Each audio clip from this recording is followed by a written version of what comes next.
नमस्कार दोस्तों, स्वागत है आपका स्टडी फॉर सिविल सर्विसेज में। वीडियो को पूरा देखिए। कोई भी आपका फीडबैक है, कोई सजेशन है, तुरंत वीडियो में कमेंट करके जरूर बताइए। अच्छा लगे तो वीडियो लाइक जरूर कर लीजिए और ऐसे वीडियो लगातार फ्री में पाने के लिए चैनल को तुरंत सब्सक्राइब कर लीजिए और बेल आइकन को जरूर टैप कर लीजिए ताकि आगे भी सारे वीडियो आपको मिलते रहे। यूट्यूब में फॉलो करते हैं तो प्लीज ये वाला फ्री टेलीग्राम चैनल जरूर ज्वाइन कर लीजिएगा। सारे नोटिफिकेशन, सारे अपडेट यहीं पे आते हैं, ध्यान रखिएगा। स्टडी फॉर सिविल सर्विसेज का कोई भी पेड ग्रुप अगर आपको ज्वाइन करना है तो सिर्फ 856480560660897523864455 यही नंबर है हमारे, सिर्फ जहां पे कॉल या व्हाट्सएप कर सकते हैं। इंस्टाग्राम पे हमारा पेज जरूर फॉलो कर लीजिएगा, स्टडी फॉर सिविल .सर्विसेज है। ट्विटर पे हमको जरूर फॉलो कर लीजिएगा, @स्टडी फॉर सिविल्स है। सारे क्वेश्चन अटेम्प्ट करिए और स्कोर अपना तुरंत कमेंट करके बताइए। नेक्स्ट क्वेश्चन पे बढ़ते हैं। जैसे कि आप लोगों ने ये देखा कि देखो इस टाइप का कोई भी क्वेश्चन आएगा, आपका आंसर क्या होना चाहिए? आंसर हो जाना चाहिए हाइड्रोजन, क्योंकि आप सभी जानते हैं हाइड्रोजन मिशन के बारे में। और मैं आप सभी लोगों से ये कहूंगी कि हाइड्रोजन मिशन को जरूर जरूर कंप्लीट कर लीजिएगा। हाइड्रोजन मिशन पे अच्छे खासे क्वेश्चन बन सकते हैं अपकमिंग क्लास एग्जाम में। हाइड्रोजन मिशन कब लॉन्च हुआ, क्या क्या था, सारी चीजें जरूर पढ़ के जाइएगा। नेक्स्ट क्वेश्चन हो गया हमारा, वही सेम है क्वेश्चन ये वाला भी। कौन सबसे कम एनवायरमेंट पॉल्यूशन क्रिएट करता है? वो अगेन हाइड्रोजन। नेक्स्ट क्वेश्चन, इनमें से कौन से इलाके में भारत में भूतापीय ऊर्जा स्रोत नहीं पाए जाते हैं? कहाँ पे? गंगा डेल्टा के पास कोई नहीं बने हुए, जबकि गोदावरी और बाकी हिमालय, पश्चिमी तट सब पे बने हुए हैं। अगला प्रश्न, मानव जनित पर्यावरणीय प्रदूषण क्या कहलाता है? जब मानव ने खुद ही बनाया उसे कहते हैं एंथ्रोपोजेनिक। ये एक टर्म यूज की जाती है, एंथ्रोपोजेनिक। अगला है बायोडिकम्पोज पॉल्यूटेंट्स, जैव विघटित प्रदूषण। इनमें से कौन कौन से होते हैं? वो होता है सीवेज, क्योंकि बाकी सब तो जो है अलग बनता है। बायोडिकम्पोज इसमें से सीवेज बनता है। अगला, इनमें से कौन सा बायोडिग्रेडेबल है, जो बायोडिग्रेड हो जाता है? तो वो भी अगेन दोबारा सीवेज। ऐसा कोई भी क्वेश्चन आएगा, इसका आंसर आप लगा सकते हैं ये।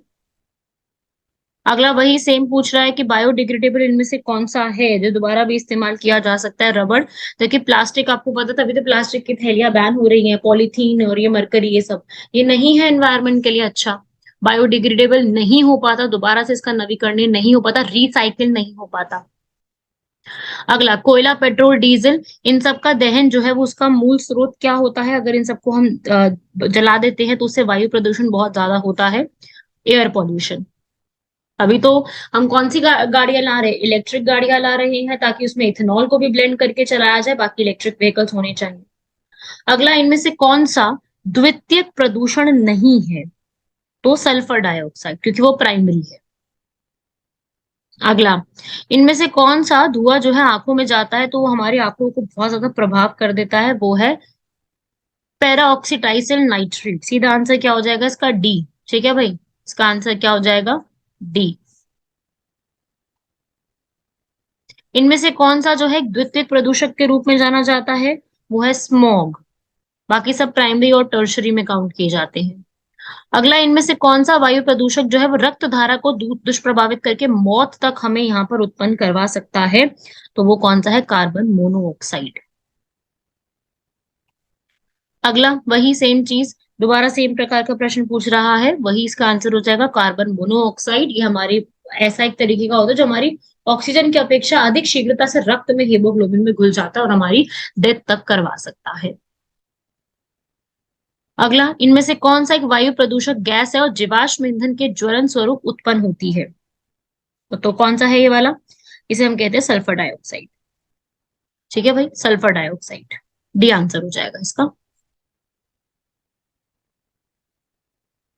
अगला, फ्लाई ऐश एक तरीके का प्रदूषक दहन उत्पाद है जो कि किससे प्राप्त होता है? फ्लाई ऐश हमें किससे प्राप्त होता है? कोयले से। ठीक है, फ्लाई ऐश से भी आप देख रहे हो कि पहले भी कई बार क्वेश्चन आ चुके हैं, अभी फिर से क्वेश्चन बन रहे हैं। तो फ्लाई ऐश पॉल्यूशन जो है वो बनता ही कोयले को जला के या फिर thermal power plant. Basically thermal power plant में कोयला जलाया जाता है। ठीक है, जिसकी वजह से वहां पे इसको डिस्पोज करने की भी बड़ी दिक्कत होती है, क्योंकि डिस्पोज ही नहीं हो पाता ये 2015 के पेपर में भी पूछा गया था, 2018 में भी पूछा गया था।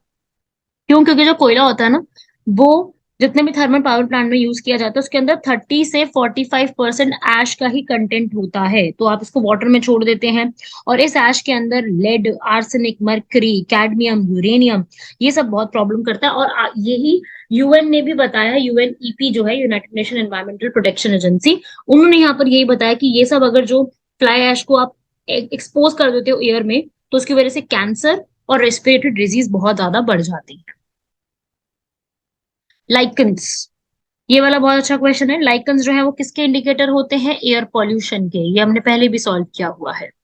अगला, इनमें से कौन सा वायु प्रदूषक का एक जैविक सूचक कार्य करता है? कौन सा है? लाइकन्स।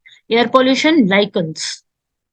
अगला, इनमें से कौन सा जल प्रदूषक नहीं है? वाटर पॉल्यूटेंट में काउंट किया ही नहीं जाता है सल्फर डाइऑक्साइड, जबकि बाकी सारे वाटर पॉल्यूटेंट के ही एक कारक के रूप में काउंट किए जाते हैं। तो वाटर पॉल्यूटेंट इसमें याद रखिएगा, ग्लेशियर भी नहीं होते, कई बार इस पे भी पूछा गया, ग्लेशियर भी नहीं होते हैं।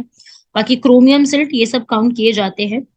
और ड्रिंकिंग वाटर में बहुत ज्यादा आर्सेनिक, आर्सेनिक जो होता है ना, एएस, वो बहुत ज्यादा पाया जाता है, जो कि हमें स्किन का कैंसर, लिवर का कैंसर, लंग्स का या कुछ भी हमारी डैमेज कर सकता है। ठीक है। और अगर वाटर के अंदर सिल्ट है, वाटर में सिल्ट है, तो वो हमारी पथरी कर सकता है, किडनी में स्टोन लेके आ सकता है, या फिर डाइजेशन में कोई प्रॉब्लम क्रिएट कर सकता है। ठीक है भाई। बाकी कुछ एलिमेंट्स होते हैं जो हमारे लिए जरूरी है, कुछ होते हैं जो हमारे लिए टॉक्सिक है। जैसे होता है ना लाइफ में भी, कुछ लोग हमारे लिए बहुत पॉजिटिव होते हैं, कुछ लोग हमारे लिए नेगेटिव होते हैं। सेम उसी प्रकार से वाटर के अंदर कुछ एलिमेंट्स का अगर है, न्यूट्रिएंट्स है, तो हमारी बॉडी के लिए हार्म जो है हेल्पफुल होते हैं, बेनिफिशियल होते हैं। कुछ यहाँ पे होते हैं जो हमारी बॉडी के लिए हेल्पफुल बिल्कुल भी नहीं होते हैं। तो उसमें कुछ जो हेल्पफुल होते हैं उसमें वो जैसे कि FeCu, जैसे कॉपर वगैरह, ये सब हमारे लिए अच्छे होते हैं। इसमें कुछ हो गए जैसे आर्सेनिक हो गया, कैडमियम हो गया, क्रोमियम हो गया, लेड हो गया, आर्सेनिक हो गया, वो हमारी बहुत ज्यादा एक्सपोजर बॉडी में कुछ ना कुछ प्रॉब्लम क्रिएट करते ही करते हैं। ठीक है भाई। अगला, मेन पॉल्यूटेंट जो कि हमारे सिगरेट स्मोक में सबसे ज्यादा मिलता है, वो है कार्बन मोनोऑक्साइड और बेंजीन। ये आपको डायरेक्टली लर्न करना है, कार्बन मोनोऑक्साइड और बेंजीन। इनमें से कौन सा एक तरीका नहीं है कि अगर आपने कभी एयर पोल्यूशन को प्रिवेंट करना है, तो वो है साइक्लोन डिवाइडर्स। बाकी सारे ठीक है, इन सब के थ्रू आप लोग किसी ना किसी तरीके से एयर पोल्यूशन को रोक सकते हैं। एसिड रेन किसकी वजह से होती है? बहुत ही कॉमन सा क्वेश्चन है। एसिड रेन का सबसे बड़ा कारण क्या होता है? Nitrous oxide and sulphur dioxide, इसकी प्रेजेंस की वजह से ही सबसे ज्यादा जो है आपको एसिड रेन के किस्से देखने मिलेंगे। एसिड रेन जो, क्योंकि क्या होता है कि नाइट्रोजन ऑक्साइड एटमॉस्फेयर में जाता है और वो वाटर ऑक्सीजन के साथ यहाँ पर जो है वो रिएक्ट करता है और कुछ ना कुछ यहाँ पर डेवलप करते हैं, उसकी वजह से यहाँ पर रेन, अम्लीय रेखा, अम्लीय वर्षा होती है। इनमें से क्या एसिड रेन का कारण नहीं है? तो वही, कौन सा नहीं होगा? इसे इसमें से पूछ रहा है कौन सा कारण है, सॉरी, सल्फर डाइऑक्साइड और नाइट्रस ऑक्साइड। भाई ये इसको लर्न कर लो आप सभी लोग। एसिड रेन किसकी वजह से होता है इनमें से? क्यों? क्योंकि, ये आप पढ़िए, बादल और जल के में सल्फर डाइऑक्साइड प्रदूषकों के प्रतिक्रिया की वजह से होता है, इनके बीच में रिएक्शन होती है, उसी के बाद होता है। अगला, इनमें से कौन सी गैस वायुमंडल में अम्लीय वर्षा की उत्पत्ति के लिए उत्तरदायी होती है? वही same, CO2, SO2। CO2 global warming के लिए होती है। अगला प्रश्न, इनमें से कौन सी कंट्री में सबसे ज्यादा एसिड रेन आपको देखने को मिलेगी? वो है नॉर्वे। सबसे ज्यादा नॉर्वे में। नॉर्वे को याद रखिएगा, ऑरोरा के लिए भी जाना जाता है, ऑरोरा बोरेलिस, नॉर्दर्न लाइट्स के लिए भी जाना जाता है, और यहाँ पे सबसे ज्यादा रेनफॉल भी होती है। और इसके अलावा नॉर्वे में थोड़ा सा ज्योग्राफी के रिस्पेक्ट में अगर आपसे पूछ लूं, ये यूरोप में पड़ती है, स्कैंडिनेवियन कंट्री है, इसकी कैपिटल होती है ओस्लो। और साथ ही साथ ये बहुत ज्यादा ग्लेशियर्स और जॉर्ज जिसमें काफी सारे बने हुए हैं, अच्छी खासी कंट्री है। इसके प्राइम मिनिस्टर जॉनेस गैस्टोर है। यहाँ पे करेंसी नॉर्वेजियन क्रॉन की तरीके से यूज की जाती है। नॉर्डिक कंट्री है और इसकी कैपिटल और लार्जेस्ट सिटी दोनों ही ओस्लो है। ठीक है। और यहाँ पे लैंग्वेज इंग्लिश, किवन, रोमानी, अलग अलग लैंग्वेज बोली जाती है। यहाँ पे मैक्सिमम पीपल क्रिश्चियनिटी रिलीजन के रहते हैं। नेक्स्ट क्वेश्चन, इनमें से क्या जो है, कौन सी कंट्री यहाँ पर सबसे ज्यादा प्रभावित रहती है? तो जो यूरोपियन कंट्रीज ही हैं इसके अंदर, 1 और 3, फ्रांस और जर्मनी को छोड़ दो, कनाडा, यूएसए के ऊपर की तरफ पड़ती है, और Norway. 1 and 3 is the right answer.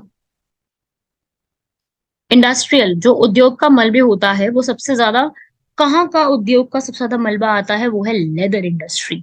सबसे ज्यादा लेदर इंडस्ट्री का मलबा कॉज होता है। उसके बाद इनमें से कौन सा एयर पोल्यूशन से जुड़ा हुआ नहीं है, वो है यूट्रॉफिकेशन, स्मॉग, एबिस्टोटिस। यूट्रॉफिकेशन जो है ये बिल्कुल एक डिफरेंट फिनोमिना होता है। इसके अंदर जो एनवायरनमेंट है उसके अंदर जितने भी हार्मफुल एल्गे होते हैं, डेड जोन्स होते हैं, उन सबके प्रोसेस को, किसी भी जलाशय को पोषक तत्वों से समृद्ध करना, उसे यूट्रॉफिकेशन कहते हैं। ठीक है, इसी प्रक्रिया में जलाशय में पौधों और शैवाल जो एल्गी होता है उनका विकास यहाँ पे होना शुरू हो जाता है। भूमिगत जल को प्रदूषित करने वाले अजैविक प्रदूषक इनमें से कौन से होते हैं जो कि हमें कॉज करते हैं, वो है आर्सेनिक। जो बताया था थोड़ी देर पहले ही मैंने, ग्राउंड वाटर को कंटामिनेट करते हैं आर्सेनिक। अगर कभी एक्सेस में बीओडी हो जाता है वाटर में, इससे ये क्या पता चलता है, बायोलॉजिकल ऑक्सीजन डिमांड, उससे पता चलता है कि सीवेज से ही ये प्रदूषित हो रहा है। अगला, नदी जल में जल प्रदूषण के निर्धारण के लिए घुली हुई मात्रा किससे नापी जाती है, वो आप ऑक्सीजन से नापेंगे। आंसर क्या हो जाएगा, ऑक्सीजन। बीओडी जो हमारी गंगा रिवर में है वो सबसे ज्यादा किस तरफ देखने को मिलता है हमें, वो मिलता है कानपुर और इलाहाबाद में, कानपुर और इलाहाबाद के बीच में। आर्सेनिक सबसे ज्यादा किस जगह पे वाटर पोल्यूशन में देखने को मिलेगा, वेस्ट बंगाल की तरफ देखने को मिलेगा। इसे क्लीन करने के लिए रिवर्स ऑस्मोसिस का प्रोजेक्ट जो है वो लगाया जाता है।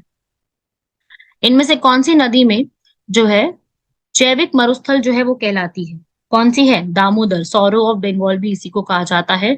दामोदर नदी के बारे में फैक्ट्स कंप्लीट करके जाइएगा। दामोदर हुगली की एक ट्रिब्यूटरी है, झारखंड और वेस्ट बंगाल में फ्लो करती है। यहाँ पे बहुत अच्छे खासे मिनरल्स हैं। दामोदर घाटी परियोजना भी चलाई गई है क्योंकि पहले एक समय पर इतिहास में इस नदी में भयंकर बाढ़ आया करती थी। इसी की वजह से इसको सौरो ऑफ बंगाल, दुख की नदी के नाम से भी जाना जाता है। लेकिन आज के समय में इसको काफी ज्यादा नियंत्रण कर लिया गया है। और ये लोहार दागा झारखंड से निकल के आती, फिर हुगली में जाकर के ये मिल जाती है। इसमें और ट्रिब्यूटरी में मिलती है, बराकर, कोनार, जामुनिया, अलग अलग और नदियां भी इसको आकर के मिलती हैं।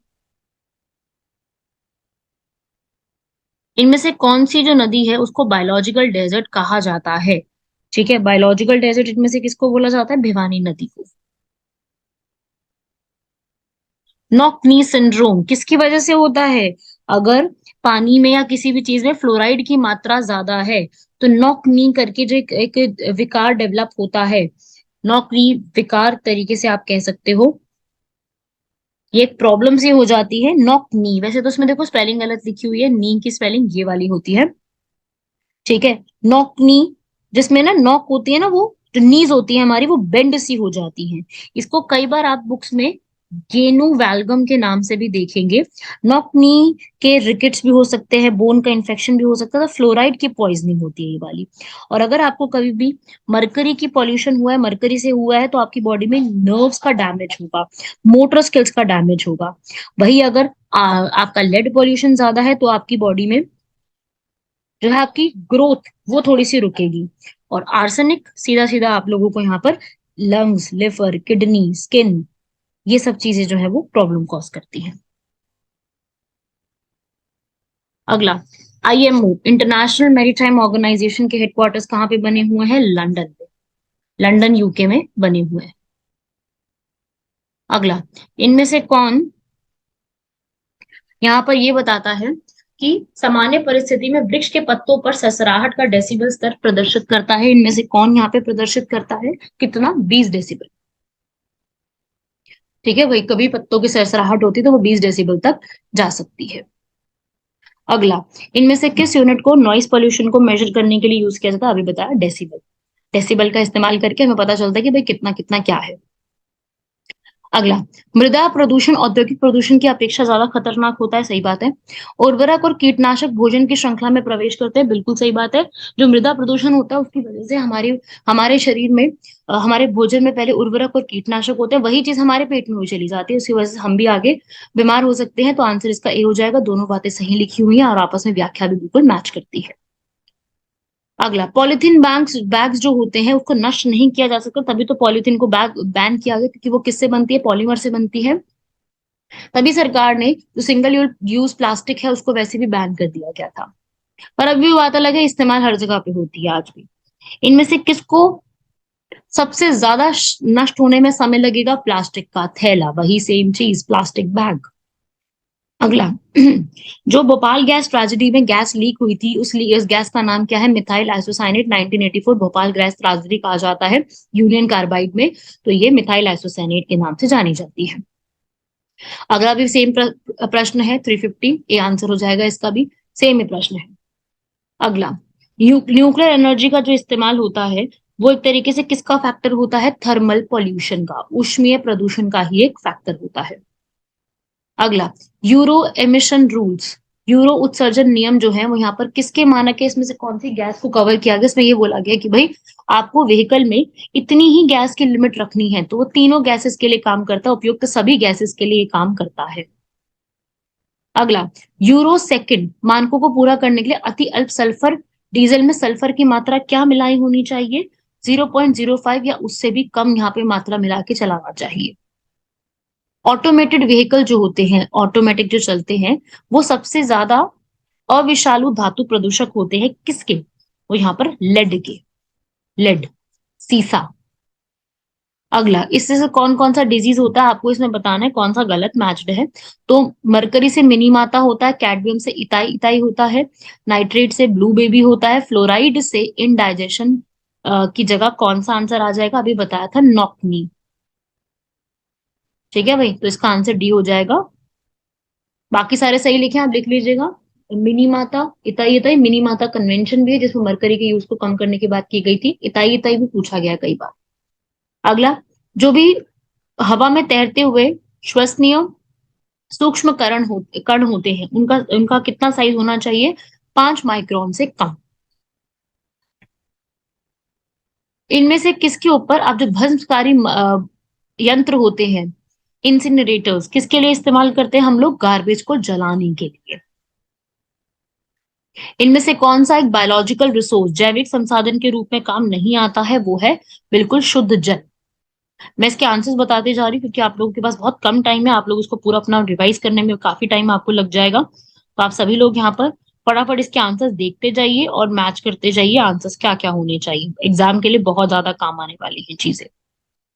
अगला, इनमें से किसको इस्तेमाल करते हैं हम लोग अगर हमें पूरे ड्रिंकिंग वाटर को साफ करना है? क्लोरीन। आप सभी ने सुना होगा, घर की जो टैंक वगैरह होते हैं उससे बहुत इस्तेमाल किया जाता है, क्लोरीन की गोलियां डाली जाती है ताकि हम लोग पूरे अपने टैंक वगैरह को साफ करवा सके। अगला, वाटर से जुड़ा हुआ कोई एक्ट कभी पास हुआ है? बिल्कुल हुआ है। वाटर का जो एक एक्ट है, सेस एक्ट, उसको कब लागू किया गया था? 1977, 1976 में हुआ था और इनेक्टेड आया था 1977 में। इनमें से कौन जल को जीवाणु मुक्त करने के लिए उपयोग किया जाता है? वही है सारी, ओजोन, क्लोरीन डाइऑक्साइड, क्लोरामाइन, सबको इस्तेमाल किया जाता है। आंसर हो जाएगा इसका डी। अगला, इनमें से कौन से साल में सेंट्रल गंगा अथॉरिटी का निर्माण किया गया था? 1985 में सेंट्रल गंगा अथॉरिटी का निर्माण किया गया है। National Ganga river basin authority कब बनाई गई थी, जो कि गंगा रिवर के लिए पूरा साफ सफाई करना, हर चीज के लिए काम करती है? वो है फरवरी 2009 में इसका जो है वो निर्माण किया गया था, गठन किया गया था। तो ये अपने आप में इंपॉर्टेंट है। National river Ganga basin authority, national river Ganga के ऊपर बहुत सारे और भी काम चल रहे हैं, बहुत सारी नई नई चीजें चल रही हैं। ये जल शक्ति मंत्रालय के अंडर काम करती है। और जो ये पहले ना, जो ये पूरा जो था, क्योंकि जल शक्ति मंत्रालय तो बाद में बना है, असल में ये पहले जो है ministry of environment and forest, MOEFCC के अंडर काम करता था, बाद में इसको चेंज किया गया। ठीक है, इसके जो मेंबर्स होते हैं, 23 मेंबर होते हैं। और इसका एक चीज याद रखिएगा, इस अथॉरिटी के जो हेड होंगे, जो चेयरमैन होते हैं, वो हमेशा प्राइम मिनिस्टर होते हैं। ये बहुत इंपॉर्टेंट चीज है।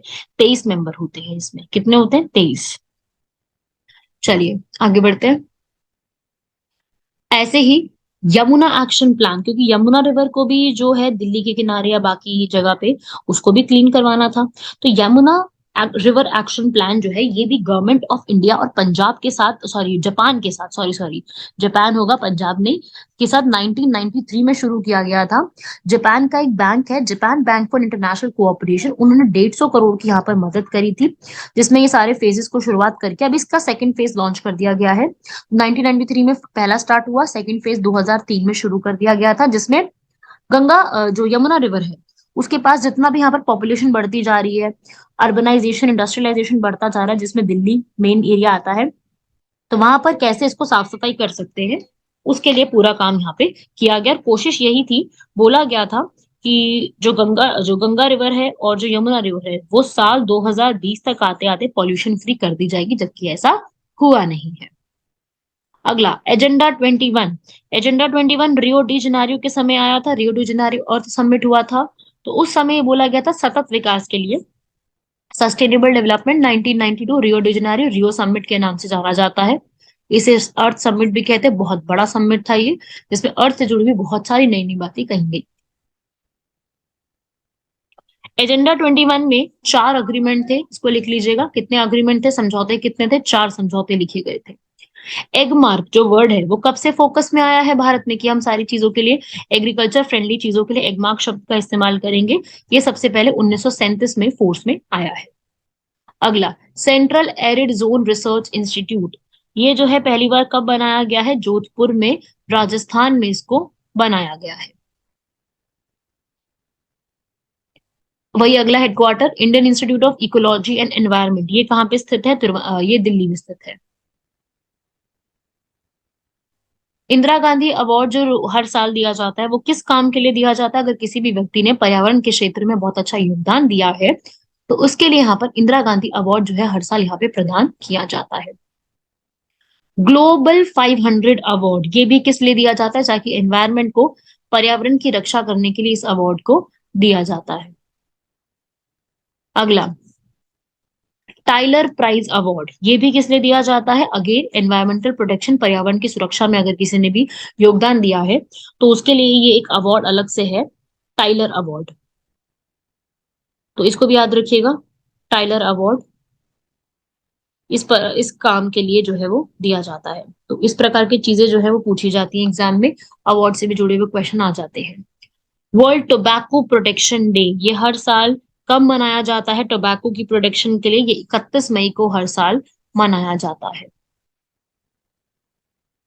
19 दिसंबर को इनमें से हम क्या मनाते हैं, 19 दिसंबर को टॉयलेट दिवस, शौचालय दिवस के रूप में मनाया जाता है।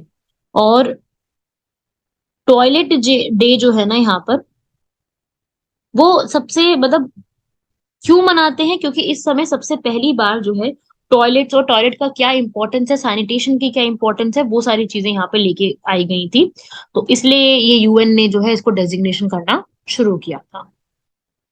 अगला मैच करना है कौन सा इसमें गलत मैच है, अभी थोड़ी देर पहले ही हम लोगों ने पढ़ा है टोबैको के लिए, ये गलत है, बाकी ठीक लिखे हुए हैं। ये आप तीनों पहले पढ़ चुके हो, 22 अप्रैल 5 जून बताया था मैंने, इनके पीछे का पूरा रेलिवेंस बताया था, तो इसलिए जो है, तो ये गलत लिखा है, 5 मई नहीं 31 मई को हम लोग टबैको की प्रिवेंशन का दिवस मनाते हैं। ठीक है।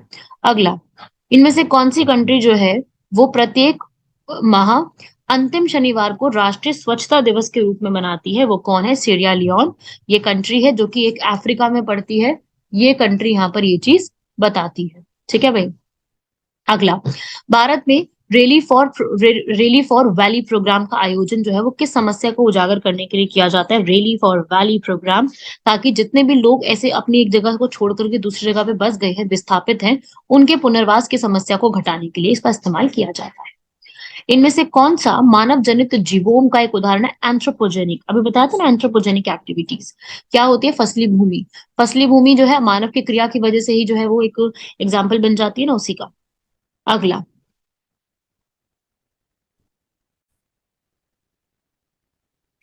अब देखते हैं हम लोग आगे का नेक्स्ट क्वेश्चन। धूल प्रदूषण को रोकने के लिए सबसे सही जो उपयुक्त पेड़ है वो कौन सा होता है, सीता अशोक का पेड़, धूल प्रदूषण को रोकने के लिए। अगला प्रश्न देखेंगे, इनमें से किसे मेगा ड्राइवर्स देश के रूप में भी जाना जाता है, वो है ऑस्ट्रिया। मेगा ड्राइवर्स देश एक तरीके का ऐसा देश होता है जो कि एनवायरनमेंट के लिए खूब काम करता है, तो मेगा ड्राइवर कंट्री के रूप में ही इनको जाना जाता है। ठीक है भाई, मेगा डाइवर्स कह लो या मेगा डाइवर्स कह लो। डाइवर्स का यहाँ पर मतलब है डाइवर्स, मतलब कि बहुत सारी चीजें वहां पर आपको देखने को मिलेंगी, नई नई फीचर्स देखने को मिलेंगे, जहाँ पे बहुत ज्यादा स्पीशीज आपको देखने को मिलेंगी। तो इनमें से बहुत सारे हैं ऐसी कंट्रीज, मैं आपको नाम बता देती हूँ। Austria, Brazil. ब्राजील में सबसे ज्यादा आपको जो है फ्लोरा फेना फोना वनस्पति देखने को मिलेंगी। China, India, Indonesia, Madagascar, Malaysia, Mexico, Peru, Philippine, south Africa, USA, Venezuela. और 2022 की ये सारे नाम बताए आपको मैंने, जो बिल्कुल हाल फिलहाल में आपको देखने को मिलेंगे मेगा डाइवर्स में। अगले प्रश्न में बढ़ते हैं। इनमें से कौन जो है एक एवरग्रीन पेड़ है, इसे सदाबहार वृक्ष कह सकते हैं, कौन सा है? लोकाट का पेड़। ठीक है भाई, लोकाट का पेड़। ऑप्शन देख के पहचान सकते हैं सब लोग। अगला, मौसम की निगरानी रखने के लिए जो सोडार है वो एक स्थापित किया गया है सोडार के नाम से। सोडार जो है ना एक तरीके का ऐसा एक आप कह लीजिए इसकी फुल फॉर्म होती है सोनिक डिटेक्शन एंड रेंजिंग। ये एक ऐसा इंस्ट्रूमेंट होता है, ये बताता है कि भाई विंड किस डायरेक्शन में फ्लो कर रही है, उसका इस्तेमाल इसी के लिए किया जाता है। ग्राउंड के ऊपर विंड जो हवा है उसका गति क्या है, उसकी दिशा क्या है, वो सब बताने के लिए कहाँ पे बनाया गया है इसे, जो है कैगा और कल्पक्कम में बनाया गया है। कैगा कहाँ का है? कर्नाटका का है। कल्पक्कम कहाँ का है? चेन्नई या फिर आप कह लीजिए तमिलनाडु का है। अगला प्रश्न, इनमें से किसकी औसत शुद्ध प्राथमिक उत्पादकता जो है वो सबसे कम होती है, मतलब कि सबसे ज्यादा प्रोडक्टिविटी इनकी लेस होती है? वो है ट्रॉपिकल ग्रासलैंड। भारत में आपको ये देखने को नहीं मिलेंगे, जबकि फॉरेस्ट, टेम्परेट, सवाना, इन सबकी सबसे ज्यादा प्रोडक्टिविटी होती है, और सबसे ज्यादा प्रोडक्टिविटी ओशंस की होती है, सागरों की। अगला, भारत का सामुदायिक राष्ट्रीय पार्क, नेशनल मैरीटाइम सामुद्रिक सॉरी सामुद्रिक पार्क जो है, वो सामुद्रिक पार्क कहाँ पे देखने को मिलेगा? Gulf of Kutch, run of Kutch, Gujarat में। अगला, भारत का पहला बायोटेक पार्क जो है यूपी में बनाया गया था। यूपी में कहाँ पे बनाया गया? इसको लखनऊ में बनाया गया है। अगला प्रश्न, भारत के ऐसे कौन से वैज्ञानिक हैं जिनको यूएनईपी ने फादर ऑफ इकोनॉमी इकोलॉजी का दर्जा दिया हुआ है? कौन है? M S Swaminathan. ये वही व्यक्ति हैं जिनको हरित क्रांति ग्रीन रिवॉल्यूशन के जनक के रूप में भी जाना जाता है। अगला, आपको यहाँ पर इन लेक्स को, इन झीलों को मैच करना है कि ये झील कौन सी कहाँ पे बनी हुई है। साला लेक और साला पास, सेला पास, दोनों अरुणाचल प्रदेश में। भड़काल लेक हरियाणा में बनी हुई है। लोकटक लेक मणिपुर, लोकटक लेक मणिपुर जो है इसी के ऊपर ही दुनिया का इकलौता floating national park Keibul Lamjao national park भी बना हुआ है। कालीवेली लेक तमिलनाडु में बनी हुई, ए इसका आंसर होगा। एक चीज और आप लोग सब सुनेंगे मेरी, कि जो काली वैली लेक है ना ये अभी बहुत ज्यादा न्यूज में भी है। काली वैली लेक अभी क्या है ना, ये आपको विल्लुपुरम तमिलनाडु में देखने को मिलेगी, बे ऑफ बंगाल के पास बनी हुई है। अभी ये न्यूज में भी चल रही थी इसके कलर की वजह से, तो हो सकता है इस पे दोबारा से सवाल किया जा सकता है अभी यूपीपीसीएस एग्जाम में, तो इसको पढ़ के जाइएगा जरूर। अगला प्रश्न, आपको मैच द फॉलोइंग करने हैं। ये सबसे अच्छे क्वेश्चन है क्योंकि सबके सही होते हैं, ये क्वेश्चन बहुत इजी होता है क्योंकि आप काफी बार आप नेशनल पार्क्स के बारे में पढ़ भी चुकी हो। इंद्रावती छत्तीसगढ़ में बना हुआ, मोलम मैंने बताया था इकलौता गोवा का नेशनल पार्क है। कालेसर हरियाणा में बना हुआ है गुड़गांव के पास। सुल्तानपुर और कालेसर दोनों है हरियाणा में। और बेतला या बेटवा, बेटवा नहीं है असल में, बेतला है, यहाँ पे मिस्टेक है। बेतला कहाँ पे बना हुआ है? झारखंड में बना हुआ है। आंसर इसका हो जाएगा ए, मैच द फॉलोइंग कर लीजिए इसको। अगला प्रश्न, आपको अरेंज करना है कि कब कब ये प्रोजेक्ट जो है वो कब लॉन्च हुए हैं। तो देखो भाई, सबसे पहले आपको पता है प्रोजेक्ट टाइगर 1973 में लॉन्च हुआ और अभी 2023 चल रहा है, इसको 50 साल कंप्लीट हो गए हैं। 1 अप्रैल को लॉन्च हुआ था और इसी लॉन्चिंग की खुशी में मोदी जी ने यहाँ पर एक नया इनिशिएटिव स्टार्ट करा है, इंटरनेशनल बिग कैट अलायंस, जो पूरे वर्ल्ड की 7 बिग कैट्स है, जेगुआर, लेपर्ड्स, तेंदुए, इन सबको प्रिजर्व करने के लिए बनाया गया, जिनकी फंडिंग G20 कंट्रीज जो अभी भारत में आई हुई है वो ही प्रोवाइड करवाने वाली है। अगला प्रोजेक्ट एलिफेंट 1993 में आया था। वाइल्ड लाइफ प्रोटेक्शन एक्ट, वन्य जीव संरक्षण अधिनियम 1972 बताया था मैंने, सितंबर में आया था। तो सबसे पहले कौन सा ऑप्शन हो जाएगा? 3 वाला। ठीक है भाई, उसके बाद 3, 1, सेकेंड और 4। बायोलॉजिकल डिवर्सिटी एक्ट बाद में आया काफी, 2002 के समय में। तो आप इसको अरेंज करोगे तो आपका आंसर बन जाएगा 3, 1, 2, 4। अगला प्रश्न, एक पारिस्थितिक तंत्र के जितने भी घटक होते हैं उसमें पोषक तत्वों का गुजरना जो है उस साइकिल में क्या कहलाता है, बायो जियो केमिकल साइकिल के नाम से कहलाया जाता है। मिट्टी बचाओ आंदोलन, एक तो देखो चिपको बचाओ, आपको पता है पेड़ों को बचाने के लिए सुंदरलाल बहुगुणा द्वारा शुरू किया गया था टेहरी बांध उत्तराखंड में। ऐसे ही एक यहाँ पर जो है मिट्टी बचाओ आंदोलन के रूप में शुरू किया गया था। ये कब शुरू किया गया था? 1977 में मध्य प्रदेश में इसको शुरू किया गया था। कहाँ पर? होशंगाबाद। ठीक है भाई, तो होशंगाबाद इसका आंसर हो जाएगा। और मैं आपको बता दूं होशंगाबाद का नाम अब चेंज हो चुका है। आज के समय में होशंगाबाद का नाम क्या है? नर्मदापुरम। जो मध्य प्रदेश के चीफ मिनिस्टर है शिवराज सिंह चौहान, उन्होंने ये नाम यहाँ पे चेंज किया है। और इसी के ऊपर एक तावा डैम बना हुआ है। तावा डैम के ऊपर ये जो है पूरा मिट्टी बचाओ आंदोलन शुरू किया गया था। और ये city Hoshangabad Vindhya range Narmada river के पास है, तभी तो नाम नर्मदापुरम पड़ा है। ठीक है भाई, आगे बढ़ते हैं। अगर हमारे भारत में या पूरे वर्ल्ड में हरित ग्रह प्रभाव पृथ्वी पर नहीं होगा तो भारत का या पूरे वर्ल्ड का औसत तापमान जो है वो कितना निकल के आएगा? -18 डिग्री सेल्सियस हो जाएगा। वैसे अभी हमें हमारी जिम्मेदारी है कि तापमान 1.5 डिग्री सेल्सियस तक ही रहे पूरे अर्थ का। अगर इससे ज्यादा बढ़ेगा तो हीट वेव्स आएंगी, लू की थपेड़े होंगी, और सबसे ज्यादा इम्पैक्ट आने वाले समय में भारत पे पड़ने वाला है। अगला, समुदाय का पूर्ण क्रम जो क्रमशः एक निश्चित स्थान बदलता है उसे हम क्या कहते हैं? सिरे या सियर। या आपने एनवायरनमेंट का जब बिल्कुल स्टार्टिंग के बेसिक्स पढ़े होंगे तब आपने इसके बारे में पढ़ा होगा। और अगर आपने एनवायरनमेंट नहीं पढ़ा है तो स्टार्टिंग के बेसिक्स जरूर पढ़ के जाइएगा, क्योंकि इन सबसे सवाल बनते ही है। अगला, इनमें से कौन सी गैस है जो प्राकृतिक रूप से वायुमंडल में पाई जाने वाली गैस नहीं है? तो नाइट्रोजन ऑक्साइड। नाइट्रोजन मिलती है, नाइट्रोजन ऑक्साइड गलत लिखा हुआ है। एटमॉस्फेयर में नहीं मिलती। ग्रीन हाउस गैस, ठीक है ना, ग्रीन हाउस गैस तो है ही नहीं नाइट्रोजन ऑक्साइड, ये तो एसिड रेन की गैस है, राइट। अगला, सामान्यतः पर्यावरण को निम्न प्रकार से वर्गीकृत किया जा सकता है, जिसमें से और इसमें से कौन सा ऐसा जिसमें वर्गीकरण नहीं कर सकते हैं? वो है परिचालन, फिजिकल एनवायरनमेंट जिसमें हम रहते हैं, कल्चरल है, बायोलॉजिकल है। परिचालन, पर्यावरण, ऑपरेशन एनवायरनमेंट किसी भी प्रकार की कोई कैटेगरी नहीं होती है। पहली बार इकोलॉजिकल ट्रांजिशन मतलब कि एक जगह से दूसरी जगह ट्रांजिशन होना। जैसे मान लीजिए अभी आप फॉरेस्ट में हैं और आप ओशन की तरफ जा रही हैं, तो फॉरेस्ट से ओशन की तरफ जो ट्रांजिशन होता है इसे इकोटोन कहते हैं। ये टर्म पहली बार इकोलॉजिकल ट्रांजिशन किसने इस्तेमाल करी थी? बेनेच ने। टर्म्स पे भी एक आधा सवाल बन जाता है। अगला, अगर कभी भी वैश्विक तापमान में वृद्धि होती है, ग्लोबल वार्मिंग बढ़ती है, तो उसका इम्पैक्ट क्या पड़ेगा? तो सबसे पहली चीज इसमें सी के लेवल बढ़ेंगे, हिम नदी का पिघलना, जैसे कि लद्दाख में भी हो रहा है, बहुत सारे ग्लेशियर्स जो है वो लद्दाख में पिघलते जा रहे हैं। बीमारियां बढ़ेंगी, और साथ ही साथ जो कोरल रीफ्स होती हैं वो यहाँ पे उनकी डेथ होती जाएगी। और कोरल रीफ्स बहुत जरूरी है ओशन के एटमॉस्फेयर को, ओशन के पूरे वातावरण को ठीक रखने के लिए सबसे ज्यादा जरूरी कोरल रीफ होती है। और इन्हीं कोरल रीफ का जो स्केलेटन होता है उसका इस्तेमाल हम लोग जो है अगर कभी किसी को बोन का ट्रांसप्लांट करवाना है, हड्डियों में कुछ भी कमी हो जाती है, तो कैल्शियम के रूप में उपयोग किया जाता है। अगला, ये जो हमारे एनवायरनमेंट से जुड़े हुए जितने भी समिट हुए हैं उनको आपको अरेंज करना है वन बाय वन। जैसे सबसे पहले रियो अर्थ समिट 1992, बहुत ही इंपॉर्टेंट है। रियो डी जेनेरियो ब्राजील में ये समिट हुआ है, तो ये तो सबसे ज्यादा इंपॉर्टेंट है। और सबसे पहले यही हुआ, ऑप्शन में ये जो है यही आंसर होगा। आंसर है इसका ए, ठीक है। पर आपको बाकी सबके भी थोड़े बहुत जो है वो एक पता होना चाहिए। ऐसे ही है ब्रुटलैंड कमीशन की एक रिपोर्ट, ये जो है यहाँ पर ब्रुटलैंड कमीशन की रिपोर्ट यहाँ पर कब आई थी, कौन से समय में इसको बनाया गया है, देख लेते हैं एक बार। सबके ईयर्स पहले तो लिख लेते हैं। रियो अर्थ समिट 1992, ब्रुटलैंड कमीशन रिपोर्ट जो है यहाँ पर वो पब्लिकेशन इसकी कब हुई थी, मतलब इसको छापा कब गया था? तो वो छापा गया था 1987 में।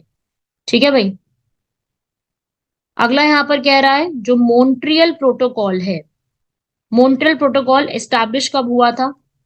ईयर पूछ रहा है, ये बहुत इंपॉर्टेंट है। मॉन्ट्रियल प्रोटोकॉल सब लोगों ने पढ़ा होगा, ये भी 1987 में ही हुआ था। इसका क्या ऑब्जेक्टिव था? ओजोन डिप्लीटिंग सब्सटेंसेस को यहाँ पर रिड्यूस करने के लिए। उसके बाद अगली एक रिपोर्ट है, पब्लिकेशन है किसकी? Limit to growth, limit to growth की रिपोर्ट, ये यहाँ पर 1972 में हुई थी। तो सबसे पहले यही रिपोर्ट आई है, ठीक है, तो 4 वाला जो है सबसे पहले आ जाएगा, उसके बाद 4 3 2 1 इसका आंसर हो जाएगा। सी इसका करेक्ट आंसर हो, ए नहीं होगा, सी करेक्ट आंसर होगा। ठीक है भाई, ये लिमिट टू ग्रोथ जो रिपोर्ट है ना, ये पब्लिश पब्लिश कब की गई थी? ये रोम ने, क्लब ऑफ रोम ने पब्लिश करी थी। ये बुक आज भी हमारी एनवायरनमेंट के लिए काफी इंपॉर्टेंट बुक में से काउंट की जाती है। अगला, भारत की नेशनल चंबल सेंचुरी, जो चंबल सेंचुरी है वो कहाँ पे बनी गई है? चंबल रिवर के पास, कहाँ पे? हरियाणा में। वैसे देखो चंबल रिवर राजस्थान, हरियाणा, यूपी जाती है, यूपी नहीं वैसे, राजस्थान हरियाणा। तो चंबल सेंचुरी यहीं पर बनाई गई है। और अगर आपको कभी भी ना घड़ियाल, घड़ियाल पता है ना सबको, क्रोकोडाइल्स, क्रोकोडाइल्स अगर अपने नेचुरल एनवायरनमेंट में देखने हैं ना, तो भारत में सबसे ज्यादा घड़ियाल कहाँ पे देखने को मिलेंगे? चंबल रिवर में आपको देखने को मिलेंगे। तो ये जो सेंचुरी है ये हरियाणा में बनी हुई है।